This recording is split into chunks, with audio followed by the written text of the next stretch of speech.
मैं भी अपना काम निपटा के, अपने गाय बच्चों का काम निपटा के अब मैं भी अपने मायके को जा रही हूँ। आप लोग सब देखना। और हाँ, अब मैं तब तक के लिए आप लोग मेरे ब्लॉग में बने रहना। नमस्कार। अगर मेरा चैनल अच्छा लगे तो लाइक, सब्सक्राइब और शेयर अवश्य कर देना। नमस्कार। पहुंचे हैं और इन्होंने तो माँ की याद में आंसू भी बहा दिए हैं मेरे। जिस घर में चलना यार लास्ट में आई है। और अब तो कितना याद देखो, इसी फोन ऑन करिए हमारे पास आएगी अभी आ गई हूँ मैं। इन्होंने बुला दिया है। देखो क्या करे, माँ नहीं है तो माँ का दर्जा तो बहन ही निभाएगी ना।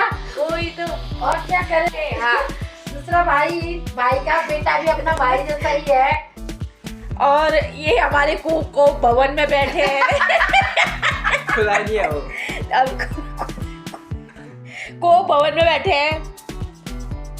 यार जागरा यार, बारंबार दिन खेलते रहा ये लाजर छो होया बाजर जड़ होया की के रहा अपन मम्मी हाथ से दबाते रहा गलजन दबाया।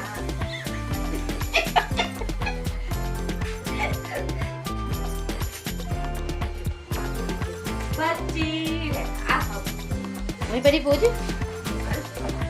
ये तो को भवन में बैठे हैं, अभी आए हैं करके। को भवन में मत बैठो, उठो फटाफट। नींद आ रही है इनको। ये देखो चिड़िया का घोंसले में ही सब गए हैं चूहे। जी रहा जाग रहा खूब बड़ा हुआ कई मानिया हाई स्कूल पेपर में फर्स्ट होया, डिवीजन लिया, टॉप करया थोड़ा ठीक है। यो चेली छे पत्तोने चोल छजी हुनो बच्चे रहना बच्चे रहना।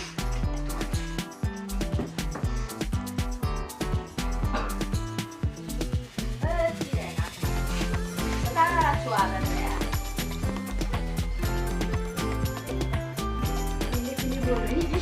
क्या चल रहा है अब यही हो रहा है।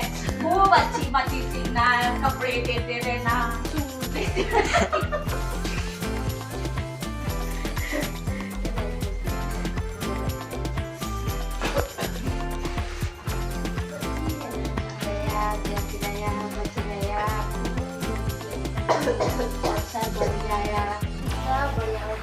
तुम्हारी हर मनोकामना पूर्ण करेगी। सुहाग बची रहे, वहाँ से पहले तुम जाओ। और आज दुतिया के दिन तुम जाओ। दुतिया के दिन आगे हम ही जाएंगे। हम यही प्रार्थना करते हैं कि हम ही पहले जाएं। रेडी बोल, रेडी। हम चाहते हैं कि हम ही पहले जाए, लोगों को रोने का मौका दे और हम जो हंसते हंसते विदा हुए। यमराज जी जब भी आओगे हम अपने बच्चों के लिए खाना वाना बना के जाए, उसके बाद आना। ये बता दो, मुझे क्या बताया? देखना है इसे। ये क्या बताया था यमराज के बारे में? हाँ, आज हमारा भाई यमराज के बारे में कुछ बताना चाह रहे हैं, द्वितीया के बारे में, और आप जरूर सुनिए। आज ऐसा होता है कि मतलब यमराज को कोई अपने घर खाने में नहीं बुलाते, जैसे और सभी देवी देवताओं को बुलाते हैं। तो फिर ऐसा होता है कि यमुना जी अपने बहन को यमराज को अपने घर में खाने के लिए बुलाती है। तो फिर वो खाना वाना देती है। तो फिर उसके बाद लास्ट में यमराज यमुना जी को वरदान देते हैं कि क्या मतलब पूछते हैं कि तेरे को क्या चाहिए वरदान में। तो फिर वो कहती है आज के दिन जो भी भाई अपने बहन के घर खाना खाने जाएगा उसको अकाल मृत्यु नहीं आएगी और वो ऐसे भय से मुक्त हो जाएगा। बहुत अच्छा, धन्यवाद। तभी तो चलेगा। मेरी दीदी हमारे लिए अमरूद लाई है। मिठाई का डब्बा तो देखो एक बार कितनी लड्डू लाई है। और ये सुधा के लिए लाई है। हाँ। और ये शिवांशी के लिए लाई है। एक लाई हूँ और हमारे लिए ये डब्बा। और कह रही है कि मैं इसमें इतनी बढ़िया मिठाई लाई हूँ जो तेरे पसंद की है। दीदी इसमें कौन सी मिठाई है? देख लो, सरप्राइज। नहीं दोस्तों, इन लोगों ने सबने, अब आप लगा सकते हैं इस डिब्बे में से दो लड्डू सबके घर में गए हैं। 2 लड्डू हमारे वहाँ, 2 लड्डू चाची के वहाँ, 2 लड्डू बुआ के वहाँ। नहीं दोस्तों, इन लोगों ने सबने यहाँ लड्डू खा दिए और खाली मेरे को बदनाम करना चाहते। कोई बात नहीं, डब्बे में तुम देख सकते हो कि कितने किलो मिठाई आई होगी। मेरी दीदी मिठाई लेके आई थी। दीदी ने एक सरप्राइज बताया मुझे कि वो ऐसा कह रहे थे कि इस डब्बे में थोड़ी सी मिठाई बढ़ गई है, थोड़ी सी, और 5 रुपए लेके जाओ। अभी नहीं है तो अब दे जाना है, अभी नहीं है अभी नहीं है तो फिर दे जाना बोल रहे थे। 5 रुपए और मिठाई देखो, 2 लड्डू तन्नू, 2 लड्डू सुधा शिवास, 2 लड्डू गीता भाभी और हिमांशु, हमारे मुक्कू भैया और प्रीति भाभी कहाँ गए? लग के आ गई और मैं कहाँ गई? 2 लड्डू में ये तो प्यार है। जब थोड़ा थोड़ा थोड़ा बटेगा सब में, कद्दू कटेगा सब में बटेगा, वैसे ही लड्डू कटेंगे सब में बटेंगे। कद्दू तो इतना होता है तब बढ़ता है सब में, लड्डू इतने से क्या बढ़ेंगे?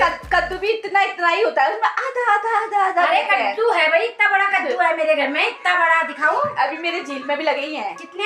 हमारे भी लगे ही हैं कद्दू। अब कद्दू खाएंगे।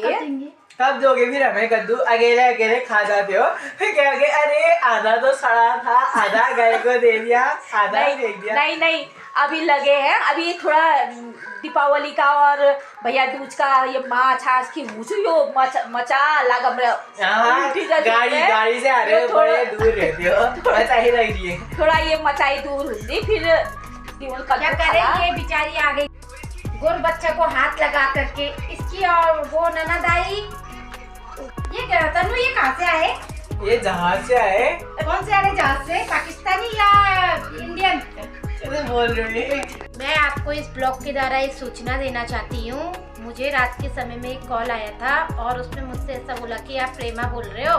मैंने बोला हाँ, तो उन्होंने मुझसे ये बोला कि मैं आपके उसमें मेरे 10,000 रुपये आ गए हैं गूगल पे में। वो स्क्रीनशॉट मुझे उसका दिखाई दिया 10,000 रुपये, लेकिन हमने जब उसको अपने उसमें देखा मैसेज में तो उसमें हमको उसका दिखाई नहीं दिया। तो उसके बाद हमने बहुत सी मतलब चीज़ों को ट्राई करके देखा मोबाइल में, तो हमको कहीं नहीं दिखाई दिया। इसमें मेरी बेटी थोड़ी सी समझदार निकली, जिसने उसने ऐसा बोला कि अंकल ये फ़ोन तो मेरे पास है और ये मैं पढ़ती हूँ, और उसने कहा कि बेटा ये पैसे हमको ट्रांसफ़र कर दो, और मेरी बेटी ने उनको ट्रांसफ़र नहीं करा। उसके बाद मैं गई सीधे कोतवाली पुलिस वालों के पास। उनसे मैंने बोला कि भैया मुझे ऐसे रॉन्ग नंबर आ रहे हैं और ऐसे बोल रहे हैं। तो उन्होंने मुझसे ऐसा बोला कि आप इस नंबर को हमें दे दो और ये नंबर आप ब्लॉक में डाल दो। कृपया अगर आप लोगों को कोई भी अगर ऐसी सूचनाएं आती हैं या ऐसे कोई कॉल आते हैं तो प्लीज़ आप लोग उनको पैसे रिटर्न मत करना। और रियल में आपके पैसे, आज तक हमने सिर्फ ये सुना था कि ये पैसे मतलब ऐसा होता है, लेकिन ये रियल में आज मेरे साथ ऐसा हुआ है, तब मैं आप लोगों को इन्फॉर्म कर रही हूँ। और सीधे अगर कभी ऐसा होता है तो सीधे कोतवाली पुलिस वालों के पास जाओ और उनको अपने बारे में बताओ कि ये लोग हमें कॉल कर रहे हैं, और उन्हें नंबर दे के आओ और उन्हें तुरंत ब्लॉक में डालो। और एक कॉल मेरी भाभी के पास भी आया था कल, और मेरी भाभी से ऐसा बोला कि आप प्रीति जोशी बोल रहे हो? तो उसने बोला हाँ। तो बोलने लगे आपके पति का नाम मुकेश जोशी है? तो उसने बोला हाँ। कहने लगा आपका बेटा अरेस्ट हो गया है, और वो लोग पता नहीं कैसी डीपी लगा रहे हैं, पुलिस वालों की डीपी लगा रहे हैं, जिससे कि लोग वो हो जा रहे हैं, नर्वस हो जा रहे हैं कि कहीं ऐसा तो कुछ नहीं है। और मेरी दीदी को भी आज यही वो फोन आया था। नहीं मेरी और क्या कहते हैं, तुषार जोशी तो मेरी भाभी के पास बैठा हुआ था, तो मेरी भाभी ने ना उसको बहुत गाली दी। कृपया अगर आप लोगों के पास भी अगर कोई भी ऐसे कॉल आते हैं तो आप लोग सीधे पहले अपने बच्चों से इन्फॉर्म करो कि अब तुम लोग ठीक हो, हमको ऐसे कॉल आ रहे हैं, एकदम से परेशान मत होना। इनको तो यहाँ के पुलिस वालों को बहुत बहुत धन्यवाद जो इनका साथ दिया। और क्या कहा आपने, पुलिस वालों ने क्या कहा आपसे? हमसे बोला कि सीधे इसको ब्लॉक में डालो, और बाकी अगर आपको दूसरे नंबर से कॉल आता है तो आप सीधे हमें संपर्क करो। और आप उनसे बिल्कुल ज्यादा फालतू कुछ नहीं करना है और ना ही पैसे भेजने हैं। हाँ, यहाँ के पुलिस वालों को बहुत बहुत धन्यवाद।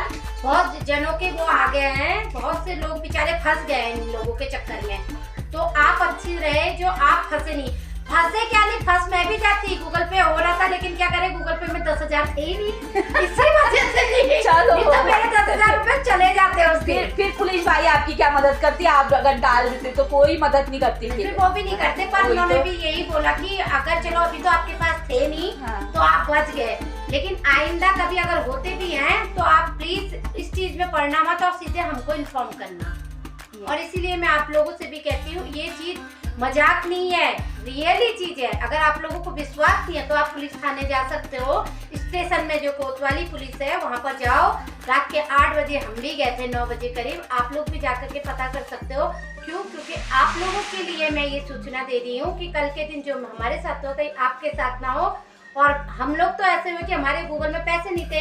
आपके पति तो नौकरी वाले हैं, आपके गूगल में तो पैसे होंगे, इसलिए आप गलती से अगर डाल दिया। वैसे तो समझदार हो, नहीं डालोगे, लेकिन फिर भी कभी कभी हो जाता है। हाय गाइस, आज भैया दूज है और हमारी मौसी भैया दूज में हमारे घर आई है। मौसी आज का ब्लॉग मैं यहीं पर समाप्त करती हूँ। कल को नए ब्लॉग के साथ मिलूंगी, तब तक के लिए मेरी ब्लॉग में बने रहना। नमस्कार।